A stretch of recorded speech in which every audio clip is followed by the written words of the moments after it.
লেখামানি উদয়পুৰ ৰাম দৰবাৰ মন্দিৰত পঞ্জিকা পাত্ৰ উন্মোচন। অসমৰ এজন অন্যতম মহাপণ্ডিত তথা গোল্ড মেডেলিষ্ট জ্যোতিষ সম্ৰাট নামে খ্যাত পণ্ডিত ভৱানী শাস্ত্ৰীৰ একক প্ৰচেষ্টাত সম্পাদনা কৰা এখন পঞ্জিকা। আধ্যাত্মিক ব্ৰতশব নিৰ্ণয় নামে পঞ্জিকাখনি বহুমূল্য পাত্ৰ ধাৰ্মিক সংস্কাৰ দান ব্ৰত আৰু বিধি বিধানৰ বিষয় বিশেষ প্ৰণালীবদ্ধভাৱে লিখিত পঞ্জিকাখনি উন্মোচন কৰে লেখাপানী অঞ্চলৰ জ্যেষ্ঠ নাগৰিক তথা সমাজ সেৱক খিলানাথ উপাধ্যায়ে।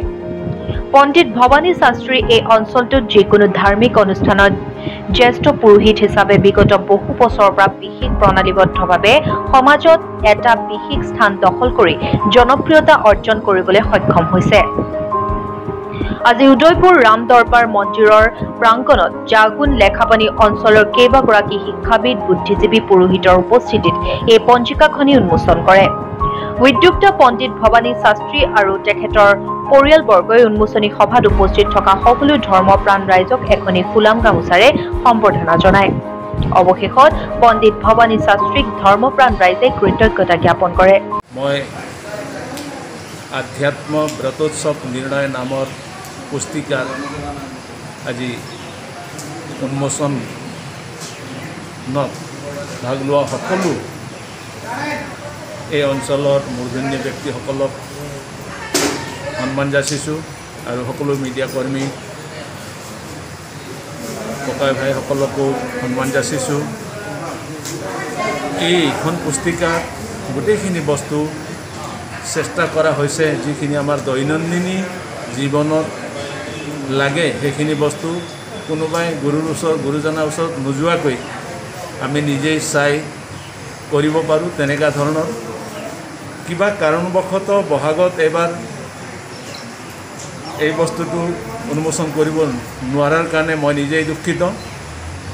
লকডাউনৰ বাবে আমি পিছুৱাই গৈ হ'লেও জুলাই মাহত আমি ফলৱতী কৰিবলৈ সক্ষম হ'লোঁ। তাৰ কাৰণে সকলো ৰাইজক অশেষ ধন্যবাদ দি আৰু ইয়াত যদি কিবা তেনেকুৱা ধৰণৰ আৰু সন্নিৱিষ্ট কৰিবলগীয়াখিনি যদি ৰাইজে বোধ কৰে তেন্তে মোক জনাই দিবলৈ মই তেখেতসকলক কাটৰ অনুৰোধ জনালোঁ। এই মিডিয়া মাধ্যমেৰে আৰু আগন্তুক বছৰত এই পুস্তিকাখন আপোনালোকে ৰাম দৰবাৰ মন্দিৰ উদয়পুৰত জানুৱাৰী মাহৰ পৰাই পাব বুলি মই ৰাইজক কথা দিছোঁ। চেষ্টা কৰিম। হিন্দীত আৰু নেপালীতো তিনিটা ভাষাতে মাতৃভাষা আমাৰ আছেই। আমি এই পুস্তিকাখন ওলাবলৈ অপ্ৰাণ চেষ্টা কৰিম, যাৰ কাৰণে আপোনালোকক সহযোগিতা কামনা কৰিছোঁ।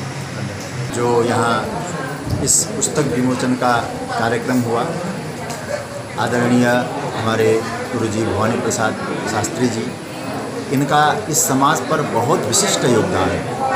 समय समय पर अनेक कार्यक्रमों में आपने सूत्रधार बनकर कार्यक्रमों का संचालन किया और समाज के लब्ध प्रतिष्ठित होते हुए भी हर व्यक्ति आपसे उपकृत है और हर कोई आपके अनुयायी बन रहा है और आपके प्रति सबका श्रद्धा भाव रहता है।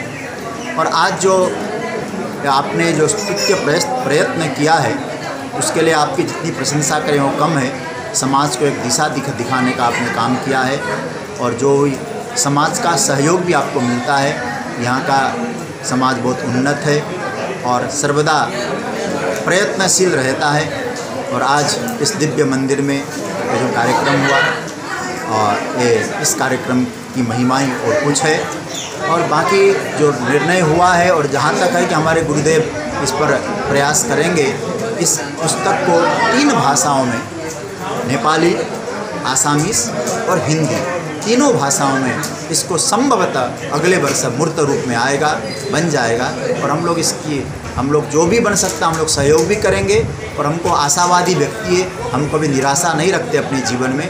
इसलिए तीनों भाषाओं में ये संभवतः अगले वर्ष प्रकाशित होकर हमारे हाथ में आएगा। मैं इस बात को भरोसे के साथ गुरु जी के सामने कह रहा हूँ और परमात्मा के साथ जो सामने बोला जाता है सत्य होता है, तो भविष्य में ये भी मूर्त रूप आएगा। और इस समाज ने बहुत सहयोग दिया, इनका भी धन्यवाद। सभी पत्रकार भाइयों का भी बहुत बहुत साधुवाद।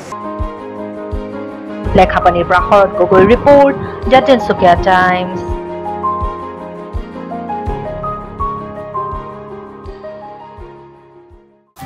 चलो भाई आज कहीं चलते हैं, बड़े दिनों बाद पप्पा जी से गड्डी की चाबी लेके आया हूँ। My hometown, Bonito Miragao. It's not a city but it's a small town. My बहुत आसान है इंश्योरेंस पॉलिसी लेना। लाइट हाउस टॉप पे आइए या फिर इस नंबर पे अपना आरसी भेजिए। सबसे बेस्ट टॉप ब्रांड्स के साथ अपना इंश्योरेंस जज कीजिए, कंपेयर कीजिए और उसके बाद सबसे बेस्ट इंश्योरेंस ले लीजिए।